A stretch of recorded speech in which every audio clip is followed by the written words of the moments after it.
넘어가시게 되면은 뒷장에 인더스 문명이라는 게 보입니다. 자, 인더스 문명. 자, 요거까지 연결을 해볼까요? 예, 인더스 문명까지 연결합시다. 인도사를 여러분들 공부하시면서요. 하천을 자 크게 두 개를 기억하셔야 되는데 인더스 문명에 무슨 강이 있었죠? 인더스 강이 있었죠. 그래서 하천을 두 개를 기억하는데 이렇게 자 인도가 생겼다면 왼쪽에 나오는 요게 인더스 강, 오른쪽에 있었던 게 겐지스 강입니다. 그러면 인더스 강을 중심으로 해서 인더스 문명이 만들어지는데 이때 문명의 주체가 누구냐면요. 드라비다족이에요. 근데 시험 문제에서 드라비다족을 묻지는 않습니다. 근데 선생님이 굳이 써주는 이유는 좀 이따가 여기에 아리아이라는 아이들이 침략해 올 거거든요. 그러면서 문명의 주체가 바뀌어요. 그래서 그걸 구분짓기 위해서 편의상 드라비다족이라는 걸 써드리겠습니다. 그럼 이 자리에 인더스 문명이 발전됐을 때 자 당연히 자 뭐 기반이고요? 청동기 기반입니다. 왜냐하면 4대 문명의 공통점이니까. 두 번째 간단하면 문자 사용했나요? 예, 문자 사용합니다. 상형 문자를 씁니다. 상형 문자를 썼는데 그 증거물이 자 발견됐는데 인장이라는 즉 동물 모양이 새겨져 있는 도장 같은 게 발견된 겁니다. 이 사진 자료를 통해서 아하 얘들도 문자를 썼구나. 사물의 모양을 본뜬 그런 문자, 상형 문자를 썼구나 라는 겁니다. 세 번째, 그랬을 때 이 인더스 문명의 유적지가 발견됐는데 하라파, 그 다음에 모헨조다로 자 이런 유적지가 발견됐고 여기에서 벽돌로 된 자 주택, 벽돌 주택 그리고 도로망, 하수구, 공중 목욕탕 이런 것들이 잘 정비되어 있는 자 나름의 문명이 자 이렇게 발전되고 있었다.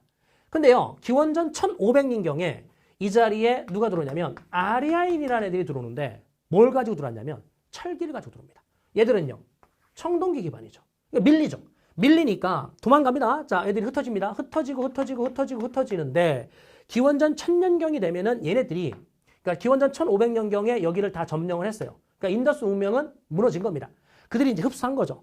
흡수했고 자, 세력을 넓히고 와서 요 자리 겐지스강 요 자리에 아리아인들이 이제 정착을 합니다. 그래서 편의상 이거를 우리가 겐지스 자 문명이다라고 한번 이야기를 해 봅시다. 자, 겐지스 문명 누가 들어왔다고 그랬죠? 아리아인들이 들어왔죠. 아리아인. 시험 문제에서요. 이거를 묻지 않아요. 이런 표현을 쓰지 않습니다. 그러니까 무슨 문명만 시험에 나와요? 인더스 문명이라는 것만 나옵니다. 그럼 인더스 문명의 주체는 드라비다족이다.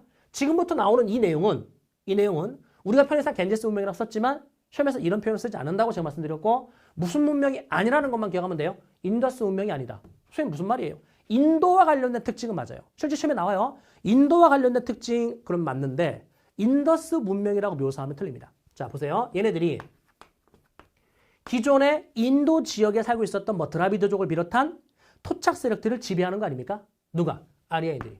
뭘 가지고 들어왔을까요? 철기를 가지고 들어왔습니다. 그러면 철기를 자 가지고 들어온 얘네들이 그들을 자 지배할 건데 통치의 지배의 효율성 자 이런 걸 높일 목적으로 신분 제도를 만들었는데 그게 바로 카스트 제도입니다. 카스트 제도. 그다음에 얘들도 이제 더 이상 이동하지 않고 정착을 하면서 이제 농사 짓고 살아요. 그랬을 때 농사 짓다 보니까 자연물이 중요하구나. 그래서 그 자연물의 어떤 고마움 막 이런 것들을 찬미하는 노랫말을 만들었습니다. 이게 이제 베다. 이 베다는 자연물을 찬미하는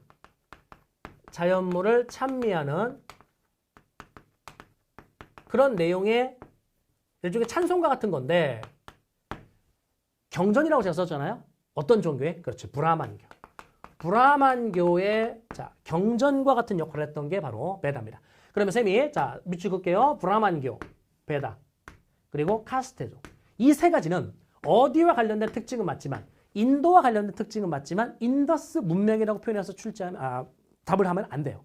인더스 문명의 주체는 누구니까? 드라비다족이니까. 그리고 얘들은 무슨 강 중심으로? 인더스 강을 중심으로 해서 발전됐었던 거고 얘들은 겐지스 강 유역에서 지금 발전된 거거든요. 그래서 인더스 문명에서는 요걸 기억하셔야 됩니다. 인장과 하라파, 모헨조다로.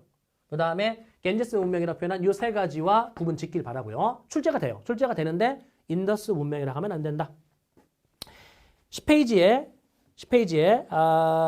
두 번째 줄 2번 하라파, 모헨조다로 밑줄 그시면 되고요. 나머지 쭉 보시는데 자 5번 보세요. 서남아시아와 교류했다. 이 서남아시아가 어디냐면 메소포타미아. 그러니까 메소포타미아는 지형적 조건이 개방적이었잖아요. 그러니까 이들과의 교류가 많았어요. 그러니까 아까 개방적이기 때문에 이민족의 침략도 많이 받았지만 주변과의 교류도 많았거든요. 그래서 재밌는 건 서남아시아 쪽에서도 이게 발견돼요. 인더스 문명의 특징이라고 우리가 얘기했었던 인장 있잖아요. 그게 서남아시아 쪽에서도 일부 발견됩니다. 그러면은 인더스 문명 아이들과 이들이 교류했구나. 그래서 얘들의 어떤 그 유물이 이쪽에서도 일부 발견되는구나. 그럼 중요한 거, 이들이 교류할 때 이용한 길이 뭐냐는 거죠. 그 당시에 이제 바닷길을 통해서. 됐죠? 나머지 읽어보시고요. 자, 밑에 아리아인에서는 세 가지 밑줄 그읍시다. 아리아인의 브라만교, 베다, 자, 카스트 제도 세 가지. 자, 밑줄 그으시고요. 자, 탐구들은 2번 왕별표 하십시오. 시험에 무지하게 잘 나옵니다. 하라파 유적하고 인장 별표. 그 다음에 탐구들은 3번은 외울 필요 없어요. 카스트 제도는요. 그러니까 이 신분을 다 외울 필요 없다는 뜻입니다. 수능에서는 이걸 그대로 줘요. 브라만, 크샤트리아, 바이샤, 수드라 이런 식으로 다 주기 때문에 신분을 따로 다 외울 필요는 없다더라.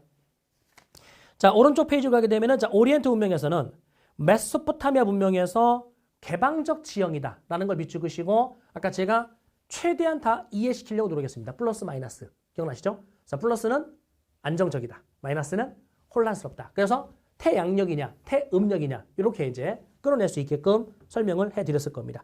그 다음에 이집트 문명으로 내려가셔서 거기에 폐쇄적이다라는 걸 밑줄 그시면 되죠. 오른쪽에요. 투탕카멘의 이제 황금 마스크. 이게 이제 이집트 문명에서의 자, 유물인데 자, 별표하시면 되고요. 맨 밑에 탐구다라 4번은 별표는 필요 없고 한 번은 읽어봐 두시기 바랍니다. 넘어갑니다. 탐구다라 5번 왕별표 하십시오. 쐐기 문자, 지구라트 이 두 가지 시험 문제 무지하게 출제를 합니다. 탐구다라 6번 길가메시의 서사시 자, 마찬가지로 왕별표 하실 건데요. 이거는 현세적 종교관을 보여줬죠.